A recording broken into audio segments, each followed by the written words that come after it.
Hi students, how are you? Hoping all of you are doing very well with your studies. And we were discussing our combination of errors.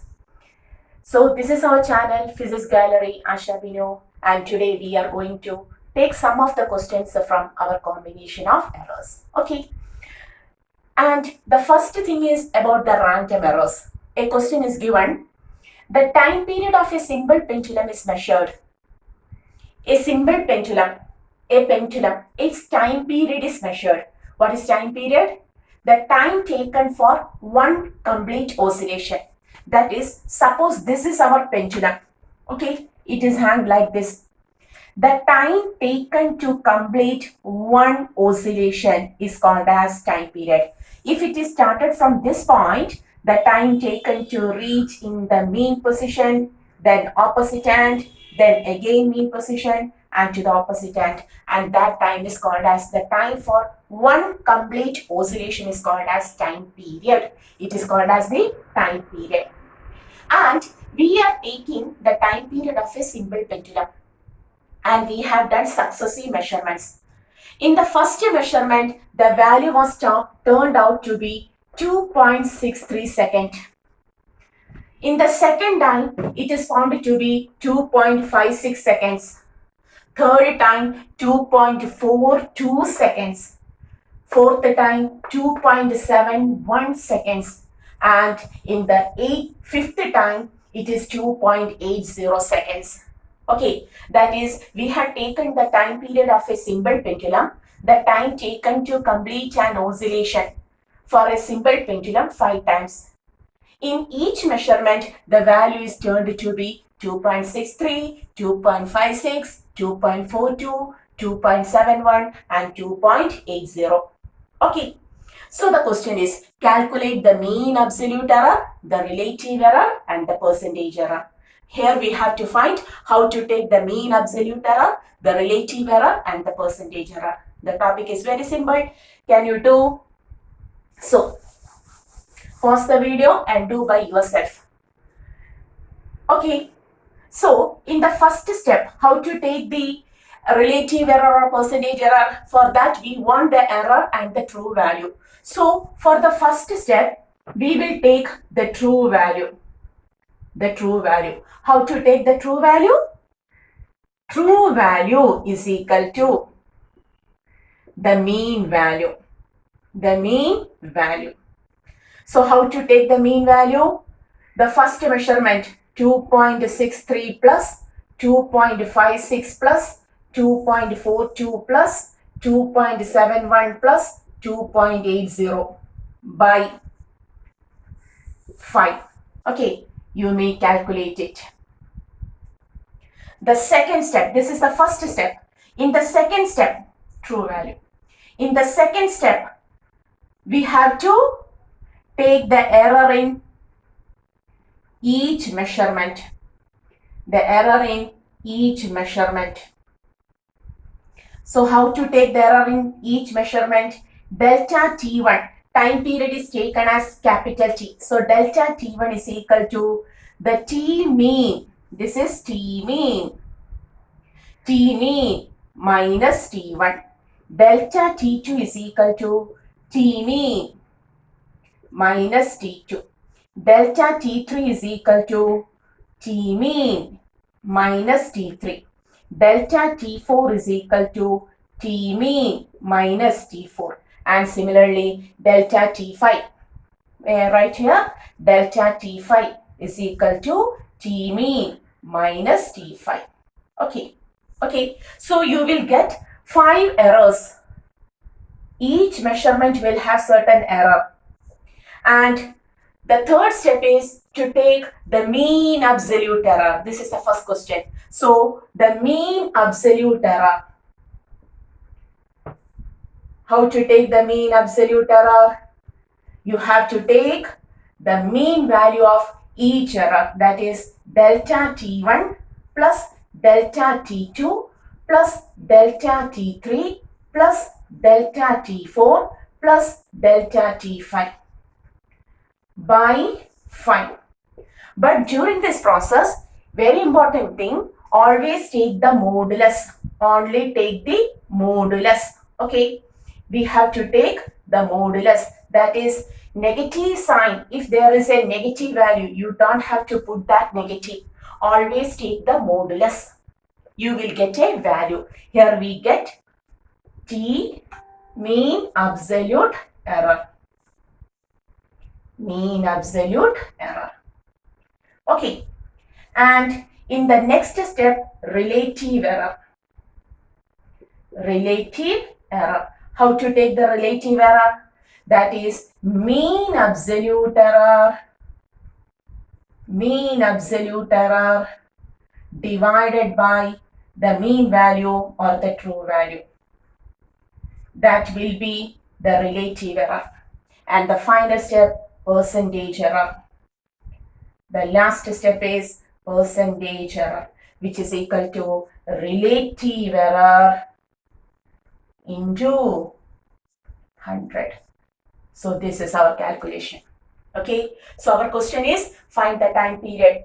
Okay, the time period of simple pendulum is measured in successive measurements. The 5 measurements are obtained. The question is find the mean absolute error, the relative error, and the percentage error. So these are the steps you have to take. Okay, is it clear? These are the steps we have to be taken. So whether I have to calculate all of this? So the first step is to take the mean value. The second step is to take the difference of each measurement from the mean value. Then the mean absolute error, only take the modulus value. Next is relative error, mean absolute error by the true value. And the third and the last one is percentage error, that is relative error into 100. Is it clear? Okay, so this is the calculation. You have to do yourself. Very simple topic. Okay, so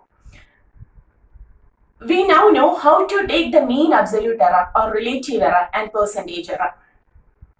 Is it clear? Pause the video and do it.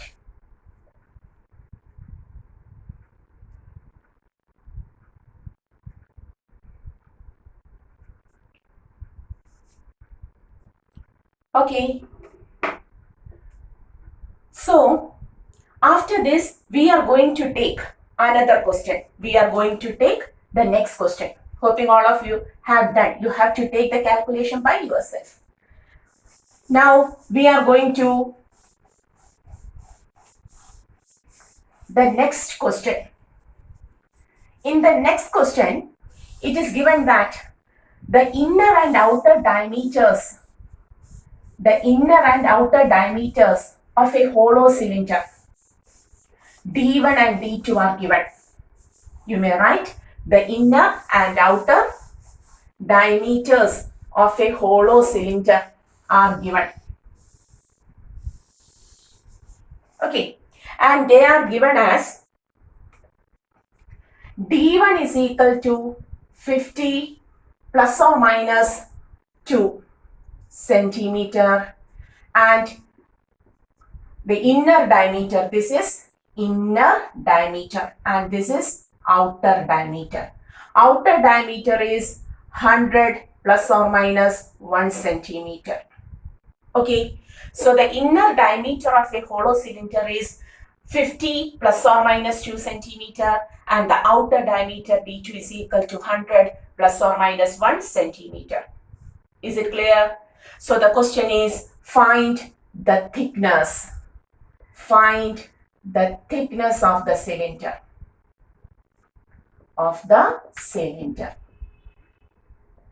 Okay, the question is find the thickness of the cylinder.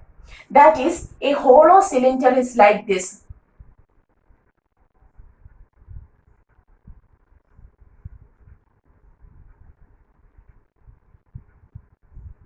Cylinder is like this. Hollow cylinder. Okay. Okay, this is like the inner diameter and outer diameter are given. Then how to take the thickness? This much distance is called as the thickness. How to take the thickness? Very simple. Here the thickness is equal to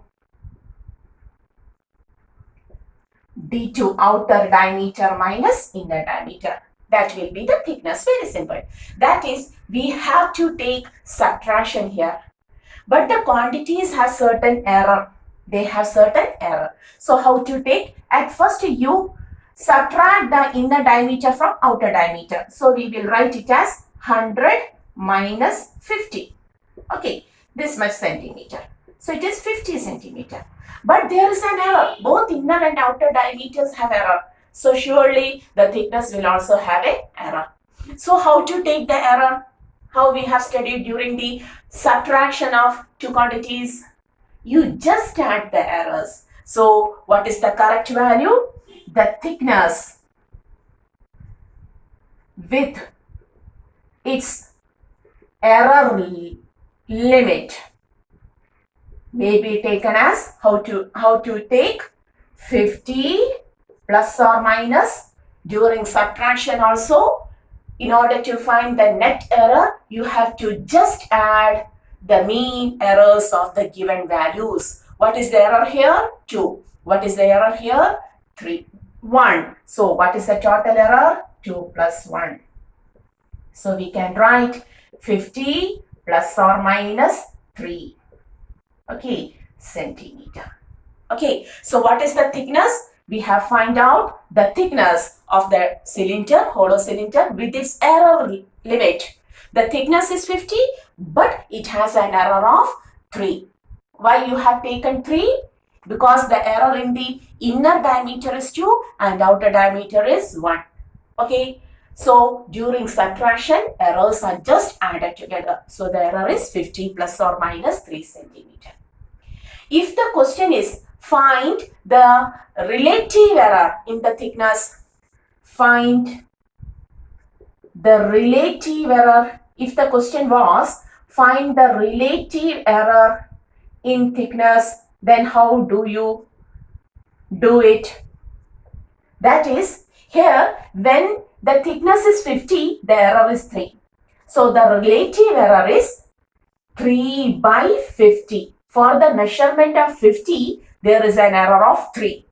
So what is the relative error in the measurement? 3 centimeter by 50 centimeter. Is it clear?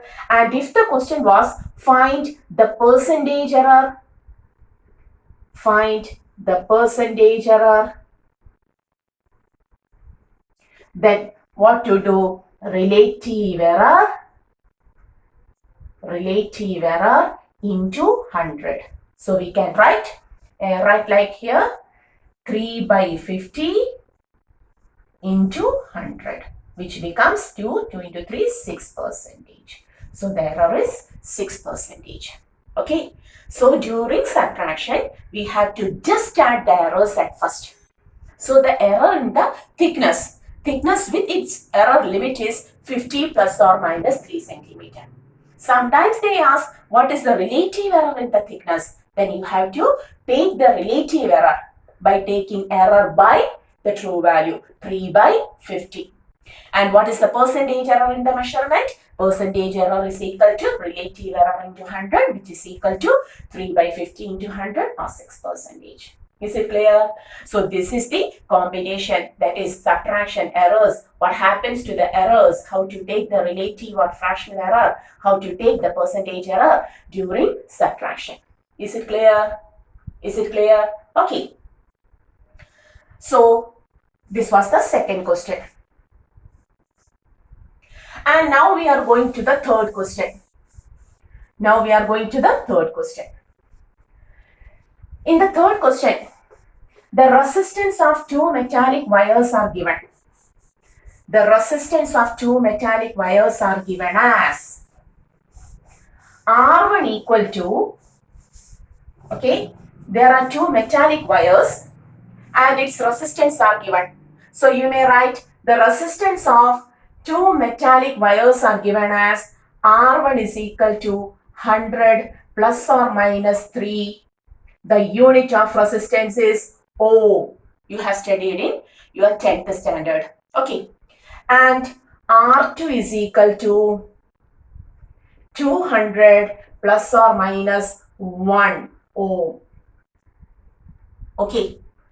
So the resistance of the first wire is 100 plus or minus 3 ohm and the resistance of the second wire is 200 plus or minus 1 ohm. Okay, the question is, if they are connected in series,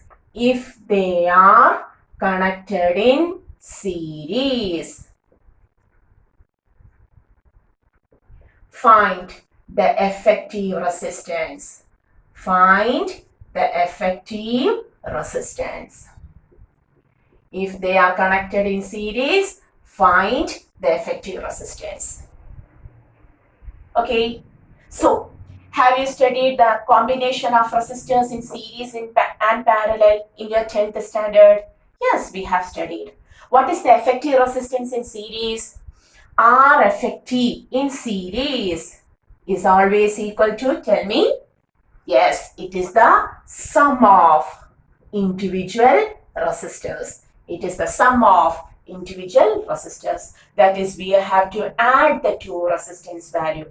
Is it clear? So, R1 plus R2, the first resistance value is 100 ohm and the second one is 200. This is the error in the measurement. This is also the error in the second resistance. So, in order to take the effective resistance in series, you have to add the values. So, the answer is 100 plus 200, which is equal to 300 ohm. Okay, but we want in both resistance, errors are there. So surely in effective resistance also there will be an error. So resistance with its error limit will be how to take, what to do. At first you have to take the value, then plus or minus. What about the error in addition? Just add the absolute errors in each measurement. The first one has an error of 3 and the second one has an error of 1. So 3 plus 1. Okay. Oh. Or we can write it as 300 plus or minus 4 ohm. So this is the effective resistance. This is the effective resistance of these two metallic wires. Okay. Sometimes the question will be find the relative or the fractional error. Relative error. How to take? For a resistance of 300 ohm, the error is 4. So how to take the relative error? 4 by 300. Is it clear? And percentage error. How to take the percentage error? How to take percentage error is equal to relative error into 100. Or we can write 4 by 300 into 100. 4 by 3 percentage is the answer. Is it clear? Is it clear? So the effective resistance is 300 ohm. But since each individual resistance value has certain error, surely the effective resistance will also have certain error. So resistance with its error limit is equal to 300 plus or minus the sum of the errors in each measurement, 3 plus 1, or 300 plus or minus 4 ohm. So if the question is find the resistance, this is the value. But if the question is find the relative error, the value will be error by true value, 4 by 300. Okay, is there any unit? No, 4 ohm, 300 ohm. Ohm can be cancelled. Percentage error is equal to, the question is find percentage error. Then how to take, if the question is find the percentage error, then relative error into 100. 4 by 300 into 100 or 4 by 3 percentage. Is it clear? So we are doing certain problems related to the errors. Okay. So we are winding up this video, and before the next video you have to do each and every questions by yourself. And for the first question, I had not given the value, the resultant value. You may comment it on your comment box. Okay. And if there any doubt, you may ask it also. So till the next video, Be steady, be safe.